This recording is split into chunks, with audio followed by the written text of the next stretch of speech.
নমস্কার। এখন আপনারা দেখছেন জ্যোতির রান্নাঘর। দেখুন এখানে আমি একটা প্লেট সাজিয়ে নিয়েছি। এখানে আছে দেখুন বড় বড় করে কেটে নিয়েছি উচ্ছে। একটা পাকা উচ্ছেও ছিল, বাকি আপনারা চাইলে এটা অন্য শেপেও কাটতে পারেন। তবে আমি কি বানাতে চলেছি যদি দেখেন অবশ্যই বুঝতে পারবেন। দয়া করে অনুরোধ করব ভিডিওটি একটা লাইক দিয়ে শুরু করার।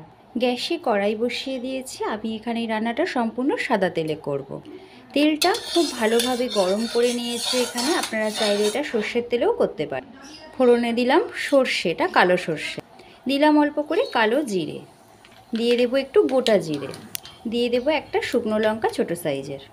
ফোড়নটা এখানে 3 সেকেন্ড মতন নেড়েছি। দিয়ে দেবো কেটে রাখা একটা ছোট পেঁয়াজ। আপনারা যদি ভিডিওটি স্কিপ না করে দেখেন অবশ্যই বুঝবেন এটা আমি কি বানাচ্ছি। দিয়ে দেবো একটু কাঁচা লঙ্কা, সামান্য একটু নেড়ে নেব যতক্ষণ পর্যন্ত এর কাঁচা গন্ধটা একটু না যায়। খুব বেশি লাল এটা করব না। পেঁয়াজটা আপনারা আপনাদের মতন শেপে কাটতে পারেন, ছোটও দিতে পারেন, তবে যেহেতু এটা লম্বা লম্বা করে কাটলে ভালো লাগবে তাই আমি লম্বা লম্বা করে কেটে দিয়েছি। পেঁয়াজটা এই পরিমাণে আসলে এই সময় দিয়ে দেব আগে থেকে কেটে রাখা উচ্ছেগুলো। উচ্ছেটা মোটামুটি মিনিট 5-7 আমি গ্যাসের ফ্লেমটা মিডিয়ামে রেখে একটু ভেজে নেব। উচ্ছেটা এই পর্যায়ে ভাজা হলে দেখুন এখানে আমি কেটে রেখেছি একটা ছোট সাইজের আলু, একটু মোটা মোটা করে কেটেছি, আলুটাও দিয়ে দেব।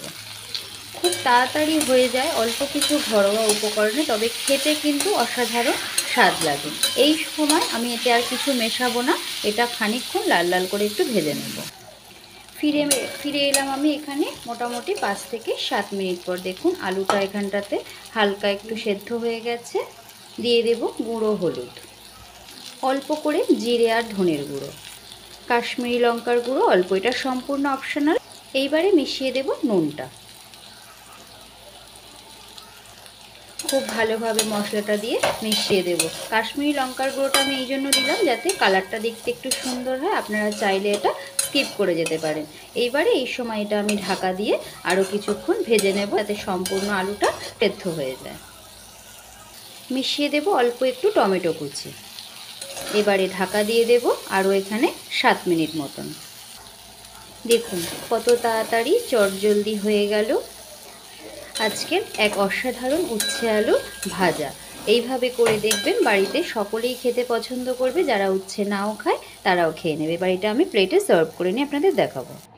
দেখুন রেডি হয়ে গেল আজকের চটজলদি উচ্ছে আলুর ভাজা। দয়া করে ভিডিওটি অনুরোধ করবো একটা লাইক দিয়ে দেখবেন। যদি আমার রান্না ভালো লেগে থাকে চ্যানেলটি সাবস্ক্রাইব করে পাশে থাকার অনুরোধ রইল।